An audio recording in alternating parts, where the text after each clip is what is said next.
La dernière fois, nous avions vu le texte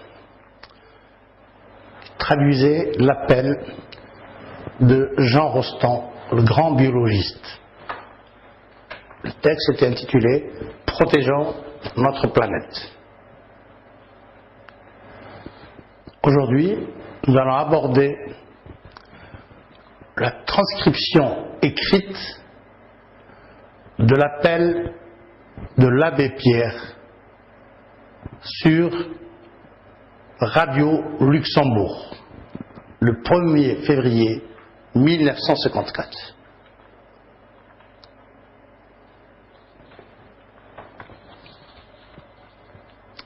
Écoutez, et suivez sur votre livre. Mes amis, au secours, une femme vient de mourir gelée cette nuit à 3 heures sur le boulevard Sébastopol, serrant contre elle le papier par lequel, avant hier, on l'avait expulsée. Chaque nuit, ils sont plus de 2000 recroquevillés sous le gel, sans toit, sans pain, plus d'un presque nu, devant l'horreur. Les cités d'urgence, ce n'est même plus assez urgent. Écoutez-moi. En 3 heures, 2 premiers centres de dépannage viennent de se créer. L'un sous la tente au pied du Panthéon, rue de la Montagne Sainte-Geneviève, l'autre à Courbevoie. Il regorge déjà. Il faut l'ouvrir partout. Il faut que ce soir même, dans toutes les villes de France, dans chaque quartier de Paris, des pancartes s'accrochent sous une lumière dans la nuit à la porte de lieux où il y ait couverture, paille, soupe, et où l'on lise sous ce titre « Centre fraternel de dépannage » ces simples mots. Toi qui souffres, qui que tu sois, entre, dors, mange, reprends espoir. Ici, on t'aime. La météo annonce un mois de gelée terrible. Tant que dure l'hiver, que ces centres subsistent. Devant leurs frères mourants de misère, une seule opinion doit exister entre les hommes. La volonté de rendre impossible que cela dure. Je vous prie, aimons-nous assez tout de suite pour faire cela, que tant de douleur nous ait rendu cette chose merveilleuse, l'âme commune de la France. Merci. Chacun de nous peut venir en aide aux sans-abri.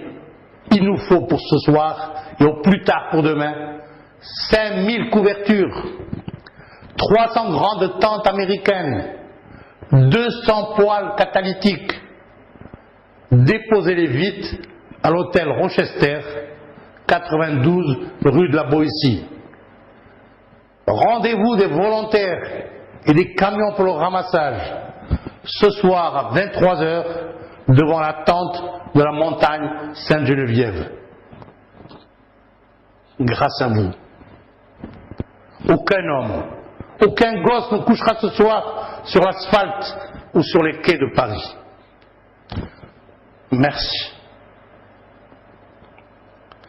Voilà cet appel qui a ému toute la France de l'époque.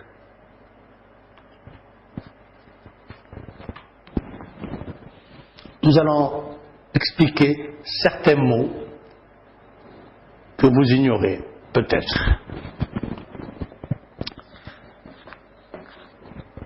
Le Panthéon, qu'est-ce que c'est? Il va raconter son histoire.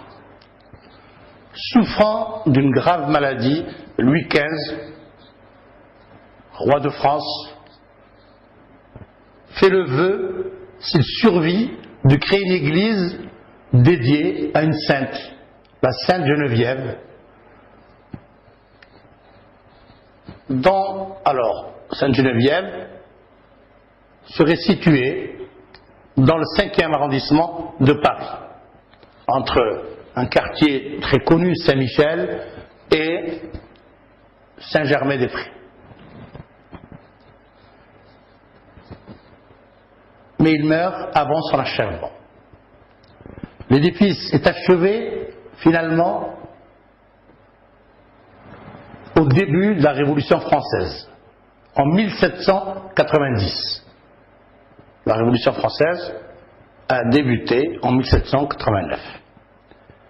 Et les révolutionnaires, au lieu d'en faire un temple religieux, ils en ont fait un temple laïque. Ils en ont fait le Panthéon. Panthéon, un monument laïque consacré à la mémoire des grands hommes. Il servira de nécropole aux personnalités exceptionnelles. Nécropole, c'est une sorte de cimetière. Au fronton de ce monument,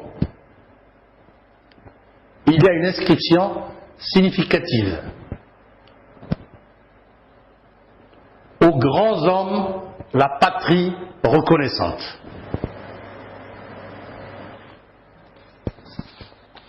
Le boulevard Sébastopol dont on parle aussi dans le texte est un boulevard de 1320 mètres de long, 1 km 300, et il est large de 30 mètres avec 3 voies de circulation, des voies automobiles et une voie pour les autobus.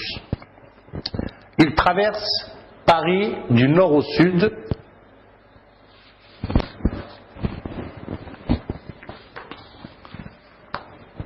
Nous avons aussi d'autres indications de lieux. Ce serait intéressant de prendre une carte, une géographie de Paris. Les cartes pour circuler dans Paris existent et vous pouvez voir, situer, par exemple, la rue de la Boétie, situer la montagne Sainte-Geneviève. Vous avez donné des indications, etc. Donc, les lieux de rencontre, les lieux de ramassage sont des lieux qui se situent au centre de Paris. Alors, ceci dit, nous allons revoir le texte. Suivez avec moi. Essayez d'avoir, comme je l'avais conseillé un jour, un papier calque blanc, transparent, que vous pouvez mettre sur le texte pour ne pas abîmer la feuille de votre livre, et vous allez encadrer, souligner, cocher de différentes couleurs si possible les éléments, les indices pertinents qui nous permettent une analyse du texte, une lecture analytique intéressante. Ce texte-là commence par « Mes amis, au secours ». Alors, il faut souligner « Mes amis, au secours ». C'est un cri de détresse. Ensuite, on va un peu plus loin et on va trouver, au début du 3e paragraphe, « Écoutez-moi ». Écoutez-moi, ça va vous rappeler le schéma de la communication que nous avions présenté la dernière fois. Dans ce schéma de la communication, lorsqu'on veut maintenir le contact avec l'interlocuteur, avec l'autre, avec celui qui les écoute, dans ce cas-là, on l'interpelle. Et on lui dit, écoutez-moi, attendez, suivez, etc. Ici, l'abbé Pierre dit, écoutez-moi. C'est pour fixer leur attention sur ce qu'il va annoncer. Ensuite, l'expression « Je vous prie », aimons-nous assez tout de suite pour faire cela. Je vous prie. À la fin de ce paragraphe, il y a des remerciements de l'abbé. Merci, tout simplement. Ensuite, vous allez tout de suite après, chacun de nous, tout à l'heure, il impliquait les citoyens, en les traitant d'amis, leur demande de l'écouter. Il les prie, il les sollicite. Et maintenant, il donne la démarche à suivre pour venir en aide aux sans-abri. Chacun de nous, là il implique chaque citoyen de cette ville et de ce pays. Nous, il nous faut pour ce soir ou plus tard, c'est ça. Ensuite, il y a à cet ordre, ce conseil, déposez-les vite à l'hôtel Rochester, 92 rue de la Boétie. Déposez-les. Il s'adresse maintenant à l'interlocuteur, à l'auditeur, à celui qui veut être volontaire pour cette action humanitaire. Déposez-les vite. Alors tout à l'heure, écoutez-moi, c'est relever de la fonction fatigue, ne pas rompre le contact avec l'autre. Ici, déposez-les vite, c'est la fonction conative, c'est l'adresse à l'autre. On s'adresse à l'autre. Rendez-vous des volontaires, c'est la même chose, fonction conative. Et le texte se termine par grâce à vous, là aussi, et merci. Grâce à vous, aucun homme, aucun gosse ne couchera ce soir sur l'asphalte.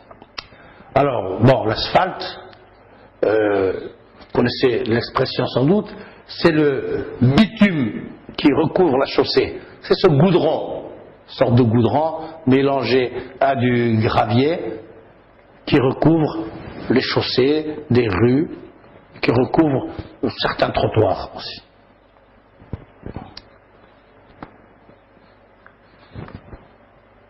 La rue Saint-Jacques, puisqu'on la trouve ici dans le texte, il y a la rue Saint-Jacques, il y a la Sorbonne, qui est une université renommée, et la colline dont on a parlé, la colline Sainte-Geneviève, la colline Sainte-Geneviève est au bord de la Seine, ce fleuve qui traverse paisiblement Paris.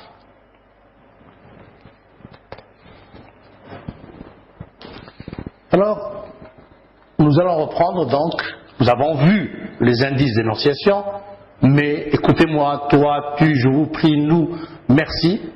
Celui qui parle est un homme d'église, un religieux, un abbé, il s'appelle Pierre. Son appel, comme je l'avais dit tout à l'heure, utilise le canal de la radio. Il s'adresse aux citoyens français, ses compatriotes. La phrase d'ouverture, mes amis, il s'adresse au destinataire, c'est encore la fonction conative. Au secours, une pause, et nous avons un événement, un fait divers, c'est la fonction référentielle de la partie expositive. Une femme vient de mourir gelée cette nuit à 3 heures sur le boulevard Sébastopol. Ça, c'est de l'information. Le référentiel, de quoi je parle, c'est le thème qui a déclenché cet appel. Tout à l'heure, nous verrons la suite, nous verrons comment s'organise cet appel.